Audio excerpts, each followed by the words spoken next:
o autor desta letra nos fala que Jesus Cristo, Filho de Deus, é aquele que permite, possibilita, faz com que nós vivamos em harmonia, em serenidade, em paz.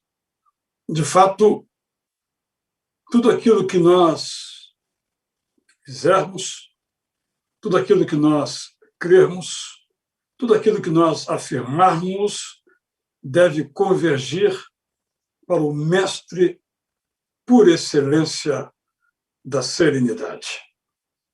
E ao longo da Bíblia nós encontramos outros exemplos de pessoas com esta experiência. Davi mesmo, por isso amamos tanto o Salmo 23, nos fala de uma jornada que é dele e é de cada um de nós, que começa ele sendo conduzido a águas serenas. Mas aí vêm as dificuldades, as sombras, as tristezas, as dores, a morte.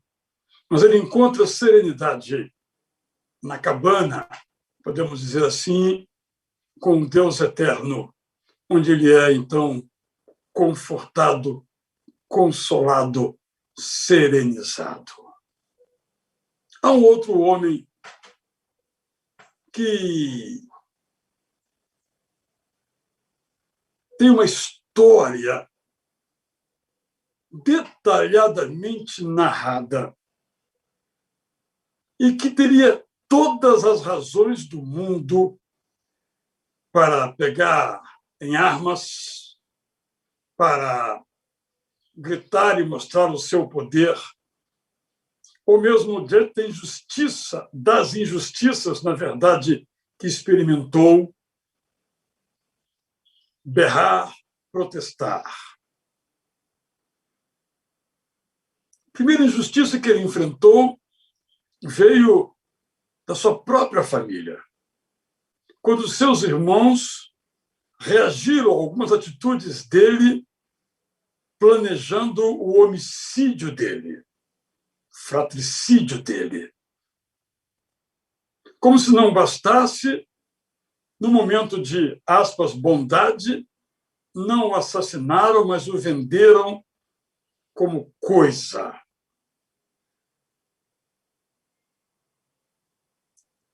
Ele tinha todas as razões do mundo para ser um revoltado e sair atirando para tudo quanto é lado, porque a sua própria família o rejeitou. Mas ele se manteve sereno. Quando ele foi colocado no poço para morrer, o texto não traz nenhuma referência que de lá ele berrou. Quando ele foi levado cativo pelos mercadores de gente, o texto não diz quais foram as atitudes dele, mas, à luz de toda a sua história, podemos dizer que ele manteve a sua serenidade. Quando ele teve que fugir de uma mulher que tentara seduzi-lo e fê-lo com tanta rapidez que a sua própria roupa ficou nas mãos dela, ou parte dessa roupa, ele manteve também, embora respirando forte na fuga, a sua serenidade. Injustiçado, mas sereno. Quando ele, na prisão, desvendou os sonhos e esperou alguma retribuição e foi esquecido, ele manteve a sua serenidade. Quando ele se encontrou com os seus irmãos, dos quais podia justamente se vingar da maldade assacada contra ele, ele manteve a sua serenidade. Chorou muito, mas não perdeu, vamos dizer na linguagem de hoje, a sua compostura, a sua dignidade, a sua paz interior. Quando ele chegou ao poder, esse poder não lhe subiu à cabeça e ele perdeu com ele o poder, a serenidade. Eu falo de José. José, filho de Jacó. Nós o conhecemos como José do Egito, para distinguirmos do filho adotivo de José, de Jesus, o pai adotivo de Jesus, José de Nazaré. Eu me refiro, então, a José do livro de Gênesis. Nós temos o José das aflições, sereno. O José dos triunfos, sereno. O que nos mostra que nós precisamos de serenidade nas frustrações e precisamos de serenidade no sucesso, na vitória. Eu não vou definir o que é serenidade. Eu vou dizer uma palavra que é o seu oposto, uma palavra que é uma antonomásia, o contrário. O contrário de serenidade é ansiedade. E muitas vezes, quem sabe seja essa a sua condição agora, nós passamos por situações que naturalmente nos deixam agitados, agitadas, ansiosos, ansiosas. Por isso, a primeira afirmativa que quero fazer nesse instante para você é a seguinte: a serenidade é uma necessidade para todos, uma vez que estamos sempre tomando decisões. Quantas vezes tomamos decisões sem serenidade e erramos? José decidiu o que faria diante da crueldade de seus irmãos. José decidiu o que faria diante da maldade da sua patroa. José decidiu o que fazer diante da decepção com os amigos que não se lembraram dele. Tomou decisões. E a história dele nos mostra que tomou decisões corretas. Em nenhuma delas ele errou. Porque quando nós nos mantemos serenos, as nossas chances de acertar são muito maiores do que errar. Mas quando estamos sem serenidade, as nossas chances de errar são muito maiores. Há muitos anos eu escrevi um livro sobre depressão, Diante da Depressão, Passos para a Esperança. E nessa pesquisa eu descobri uma coisa muito interessante para preparar aquelas mensagens que depois viraram um livro. De pessoas em depressão que tomam decisões erradas. E o exemplo que eu li, achei muito interessante, nunca esqueci, está lá no meu livro, é que há pessoas que, na depressão, decidem vender a casa onde moram. E vendem. Quando são curadas ou são reabilitadas, viram o que fizeram. Mas a sua casa já está vendida. Não há o que fazer. Por isso que nós precisamos de serenidade para decidir. Porque tomamos decisões, algumas que podemos reverter, mas outras não temos como mais agir para mudar. José tomou decisões todas boas. E aqui temos uma dificuldade, que as nossas decisões têm a ver com aquilo que comumente nós chamamos de temperamento.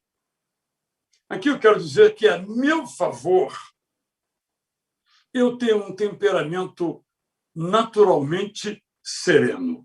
Não quer dizer que eu não me agite, que eu não me preocupe e que, às vezes, não fique ansioso. Hoje mesmo tive essa experiência, porque eu só abri o culto e tinha que dar uma aula em outra sala virtual, mas eu disse, eu volto para o final. mas eu não voltei para o final. Quando chegou perto do final, o que eu vou fazer da minha vida?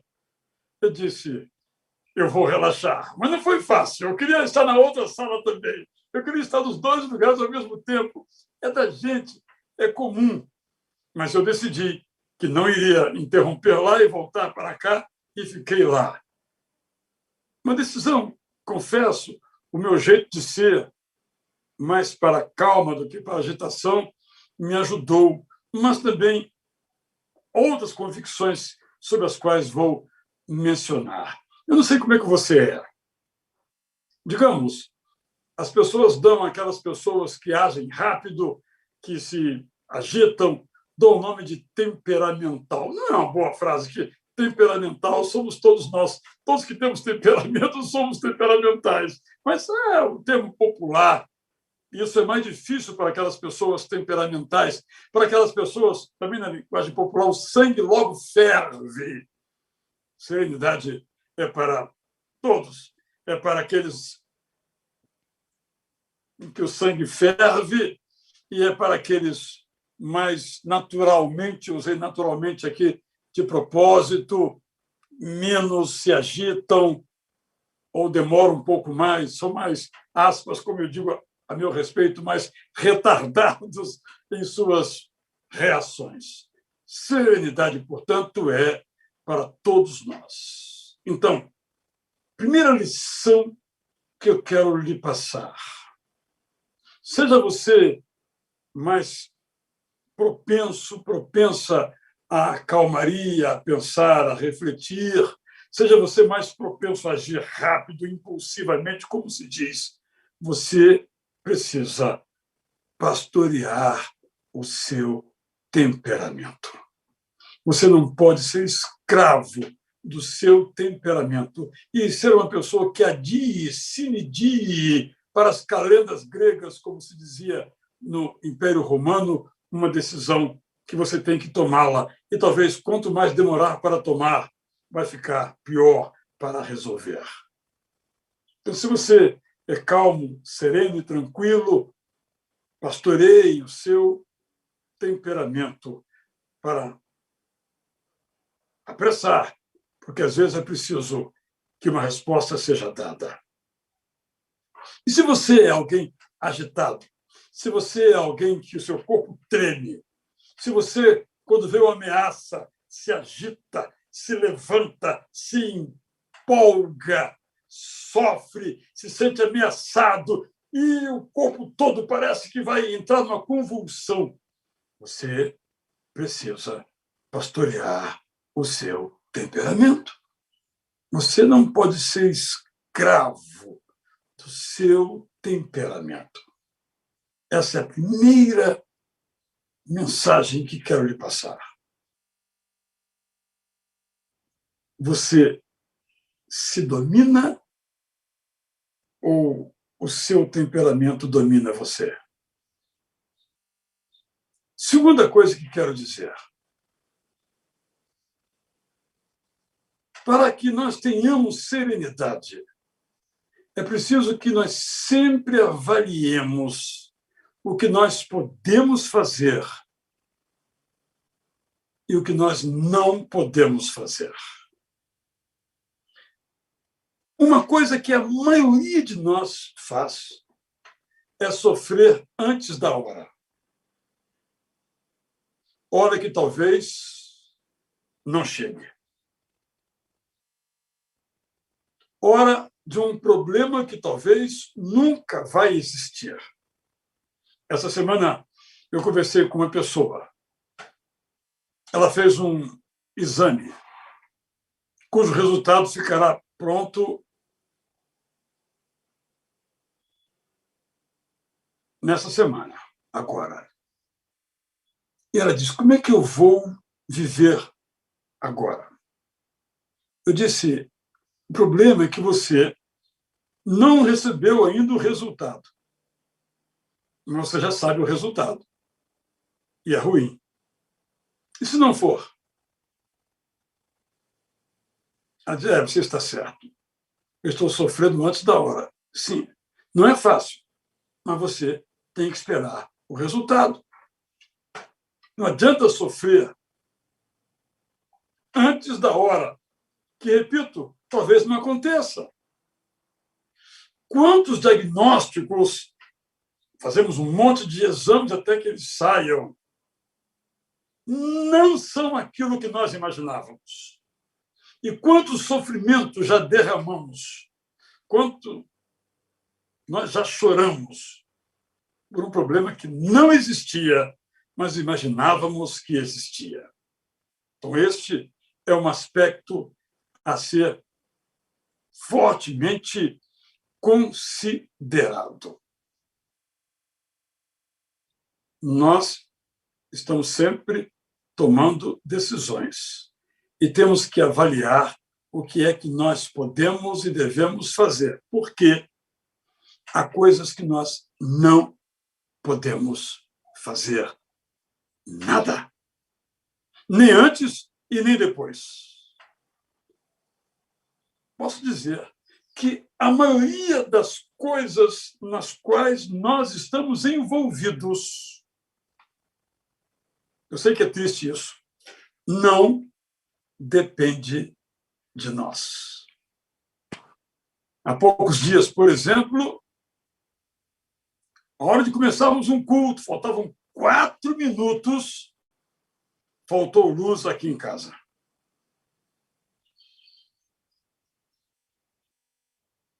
Não dependeu de mim, não foi porque eu não paguei a conta, não foi o caso, foi um acidente de natureza climática que fez com que a luz fosse cortada.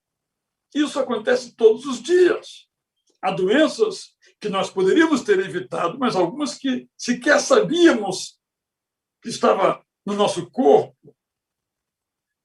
Nós temos que aprender, isso é serenidade, que há coisas que nós podemos fazer, há coisas que nós não podemos fazer. José estava na cadeia. Adiantava ele bater com as suas mãos na grade?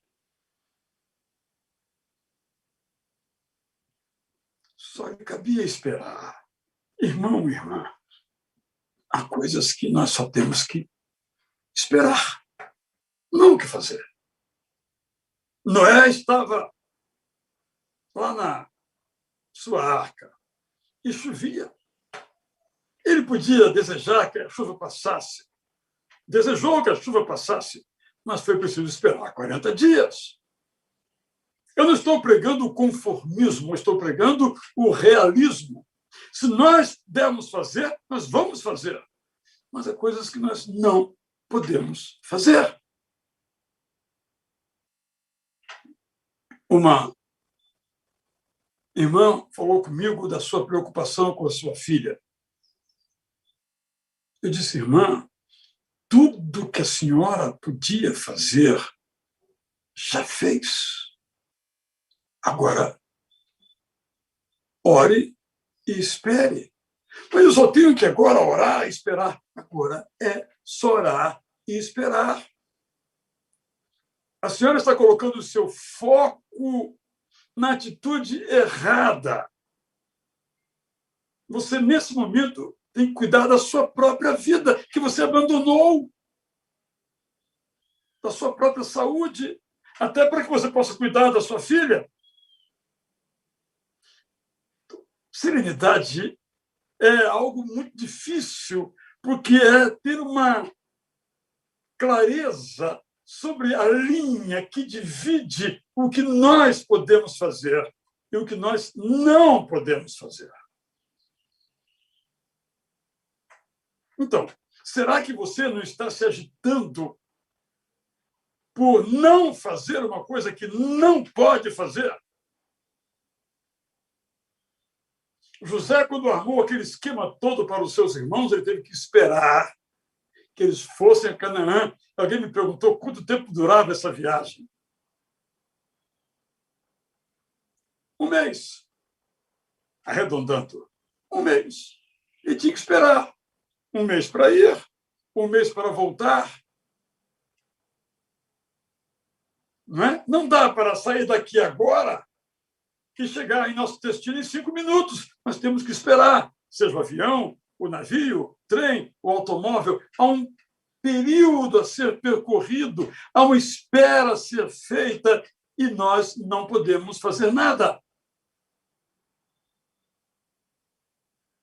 Peça a Deus serenidade para lhe ajudar também, socorro divino para esperar. Se você tem que esperar, você tem que esperar e se agitar, vai apenas consumir a sua energia e na hora de você poder fazer alguma coisa, vai estar exausto, cansada, não vai ter energia para fazer, porque você esgotou a sua energia agitando-se quando precisava apenas esperar. A fé, confiança, nos ajuda a discernir o que devemos fazer e o que não devemos fazer. A fé, confiança nos ajuda a aceitar o princípio da realidade. Às vezes as coisas são como são, não gostaríamos que fossem, mas são e não vão mudar porque desejamos que seja. Claro que vamos sofrer, mas sofrer menos. É claro que vamos gastar energia, mas gastar menos. José, por exemplo, teve que se casar com uma egípcia. Era a regra. Ele não queria. Teve o seu nome trocado. Ele não queria. Mas é o que ele tinha que fazer até que Deus mudasse a história, como de fato Deus mudou. Então, eu disse em primeiro lugar que eu devo pastorear o nosso temperamento. Segundo, nós devemos pedir a Deus sabedoria para discernir quando cruzar os braços e quando colocá-los na luta. Quando colocar o pé na avenida ou quando mantê-lo dentro de casa. Senhor, nos dê sabedoria. Porque sem essa sabedoria, não temos a serenidade de calar na hora de calar, de falar na hora de falar. É difícil, mas Deus nos dá sabedoria. E sem a sabedoria do alto céu, aqui na terra, não temos serenidade. Eu admiro José, um homem sereno nas aflições, nós as temos nas vitórias e nós as recebemos. Terceira realidade é que a serenidade depende da nossa teologia sobre o amor de Deus. Se nós cremos que Deus é soberano, ou, nos termos de Paulo aos Efésios, no capítulo 1, que Deus está no controle, que Deus é o diretor supremo das nossas vidas, como gostava de falar o antigo pastor de nossa igreja, o pastor Ronald Ruther. Se nós cremos nessa soberania de Deus, nós vamos nos agitar. Somos humanos. Mas menos. Eu penso que esse é o segredo de José. José amava a Deus. Aprendeu a amar a Deus com seu pai Jacó. E Jacó aprendeu na tempestade, nos tropeços, nos seus erros, inclusive. Mas Deus não nos abandona porque erramos. Talvez ele mais se aproxime que quando mais nós precisamos. Jacó aprendeu a lutar com Deus, não contra Deus, com Deus, e venceu. Por isso, o seu nome se tornou Israel. E José era o seu filho, e aprendeu com ele. José aprendeu com seu pai. E José aprendeu que Deus é soberano. Isso quer dizer que ele é o Senhor. Isso quer dizer que ele está no controle. Isso quer dizer que ele sabe de todas as coisas. Isso quer dizer que ele intervém e altera o estatuto da coisa. Você crê assim? Mas eu creio, mas não estou vendo Deus agir. Você acha que José estava vendo Deus agir quando ele fugia, esbaforido da patroa que quis seduzi-lo? Você acha que José aqui foi um ato falho, mas também já se explicaria. Você acha que José estava vendo Deus em ação quando ele abençoou aqueles colegas de prisão e o dia passava, a noite passava, o mês passava, o ano passava e nenhuma noticiazinha boa? Mas José se manteve sereno, porque Deus iria agir. Ele não falou aquela frase famosa do 45, Deus que me enviou aqui antes de vocês, naquelas horas. Porque Deus não tinha se manifestado ainda como esse soberano. No máximo, preservou a sua vida, não permitiu que ele morresse, porque esse seria o destino dele ali nas mãos dos seus irmãos, ou que não fosse executado pelo Potifar. Ele sabia que Deus o protegera. Recentemente, um irmão nosso que passou por uma luta muito dura contra a Covid, quase morreu. Digo que não morreu porque sua família interveio, trocou de hospital, ele foi bem cuidado, humanamente falando, mas ele não morreu. E ele me escreveu assim, não estou de brincadeira, mas verdadeiramente, acho que Deus tem alguma coisa ainda para mim aqui na Terra. O que ele está dizendo é que a cura dele foi uma demonstração da soberania de Deus. E eu agrego mais uma palavra. Para que nós sejamos serenos, nós temos que crer nessa soberania e também no amor de Deus, que estão juntos. Deus é, ao mesmo tempo, soberano, sábio e bom. Eu estou no meio de um mar tempestuoso. Quem é o meu Senhor? O mar ou o Deus que fez o mar? Qual é, então, a minha teologia sobre Deus? José tinha uma teologia tão boa que, quando ele tem a oportunidade de massacrar os seus irmãos, ele lhes diz: não foram vocês que me enviaram para cá. Ufa! Ele não vai nos matar.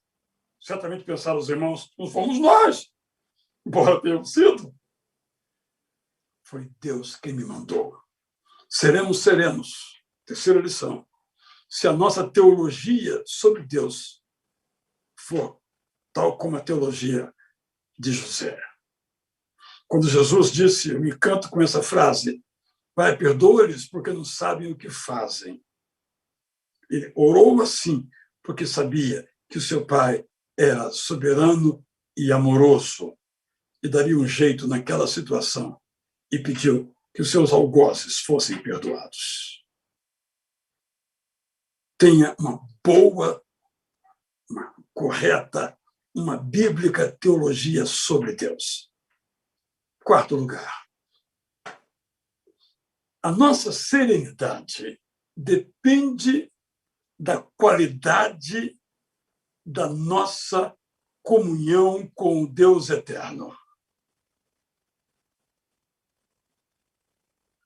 É por isso que nós precisamos de uma comunidade que nos ajude a caminhar nesta comunhão com o Deus eterno. Note essa frase, se você puder. A comunhão espiritual nos dá musculatura emocional. Emocional, espiritual também, mas é a comunhão que nos dá musculatura. Eu não frequento academia, eu sei que estou errado, deveria fazê-lo. Mas se você frequenta academia, pega peso, faz aqueles exercícios, o que acontece com o seu músculo? Ele ganha massa, ele ganha forte, mesmo que você faça isso em casa com os seus pesos, os seus movimentos, ele fica enrijecido, ele fica forte, e você precisa disso para caminhar, para tocar a sua vida. Essa analogia é perfeita para a nossa comunhão com Deus. Quando temos comunhão com Deus, a nossa musculatura espiritual, emocional, intelectual fica rígida, forte, firme para aguentar. Eu, por exemplo, que não faço academia, se você colocar um peso aqui de, nem vou dizer, mas digamos 20, desabo na hora. Talvez aguente aqui por algum tempo uns 3 ou 4 quilos. Porque a minha musculatura é flácida, não tem musculatura. Não adianta me mandar mensagem dizendo que eu devo fazer, porque eu já sei o que devo fazer. Só preciso fazer, só que eu não faço. Então, o que eu estou dizendo é que você precisa de musculatura espiritual. E aqui muita gente não tem musculatura espiritual, porque não tem comunhão com Deus. E quando vem a refrega, e ela vem, quando vem a aflição e ela vem, a gente se agita. José era alguém, reconhece o próprio faraó, que tinha o Espírito de Deus. Olha que versículo magnífico, Gênesis 41, 38.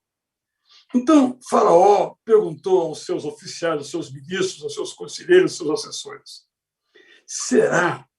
Gente, foi feita essa frase por um pagão, não por alguém que cria no Deus eterno. Será que poderíamos achar alguém melhor do que José? Um homem em quem está o Espírito de Deus? É a pergunta que ele faz. Aí a história prossegue. José era sereno, porque tinha o Espírito de Deus no seu coração. Isto é, José era sereno, porque tinha comunhão com Deus. Talvez você pergunte, como é que eu faço para ter comunhão com Deus? Bem, Jesus nos dá um exemplo entre muitos. Quando a situação apertava, e no caso dele, a gente querendo dizer, tu és o nosso rei, o poder, tu és o nosso rei, tu és o nosso rei. Ou quando eram pessoas que o apertavam para ser curadas e ele estava cansado das palavras, dos seus movimentos, porque experimentava o cansaço como nós. O que a Bíblia diz que ele faz? Ele se ausentava para orar. Num lugar solitário, às vezes no monte, às vezes num vale. Cadê Jesus? Sumiu. Quando o procuravam, o achavam de joelhos orando. Por isso, Jesus era sereno. Não há como a gente ser serena, buscando uma energia de dentro de nós, porque temos até alguma energia, mas ela acaba. Mas quando nós oramos, ela volta. Ela entra em nós, é a presença do Espírito Santo. Então, em quarto lugar, avalie a sua comunhão com Deus, para que você possa ter musculatura, você possa ser sereno. E é uma aprendizagem. Vamos aprendendo a ser cada vez mais serenos, porque a nossa musculatura espiritual vai se fortalecendo quando temos comunhão com Deus. Através da Bíblia, você sabe tudo, através da oração, através do louvor, através de estarmos com os irmãos, através de atos generosos, através de obra missionária que nós fazemos. Tudo isso são recursos que Deus nos dá para várias tarefas, mas que também culminam em que nós tenhamos serenidade. Eu quero orar agora por você. Se você é calmo, sereno, não vou orar por você, só agradecer. Nem vou dar parabéns, porque isso é um dom de Deus, é um presente que você recebeu. Está agora disponível para todos. Vamos ouvir agora uma música com a irmã Tamara. Uma música suave ao seu coração. Se você puder, também feche os seus olhos. E ao final desta música, eu vou orar por você que está carente de serenidade. para Deus lhe colocar no caminho da serenidade, da calma e da tranquilidade, a exemplo de José, no modelo extraordinário de Jesus, o mestre da serenidade. Ele foi afligido, ele foi açoitado, ele foi ferido, ele foi ameaçado, como nós somos, mais do que nós. Mas ele diz: Pai, olha que serenidade, perdoa-lhes. Quero orar por você. Logo após a música, você também ore. Hora de silêncio, hora de ouvir, hora de estar diante de Deus agora.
Senhor, nós queremos ser como Jesus.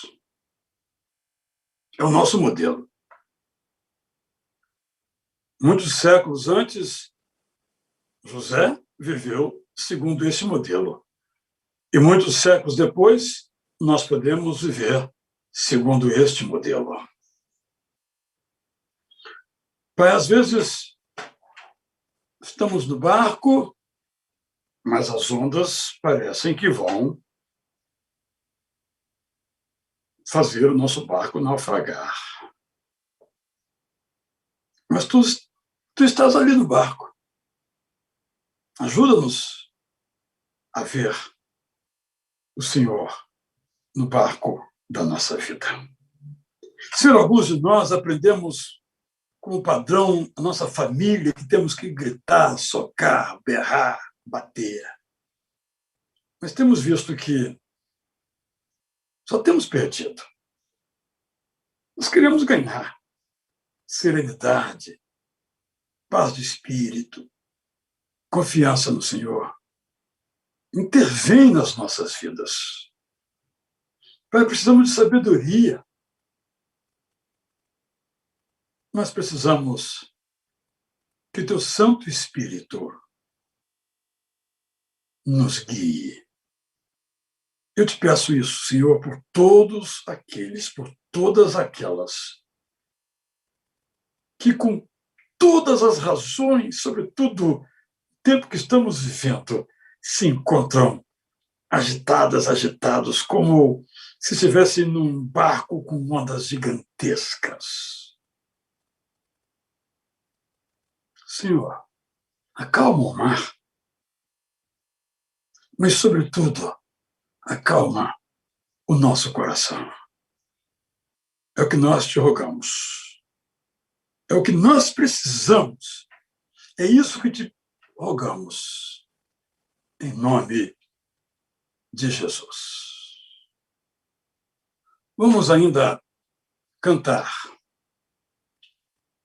esta música de Guilherme Kerr Neto, que diz que a gente não tem que andar ansiosa de nada, senão a Deus tudo levar. E depois nós vamos também orar por essa situação que já orei e por outras que o pastor Alcenir vai nos informar. Como é bom poder aos pés da cruz depositar esse meu fardo, pesado e árduo de carregar.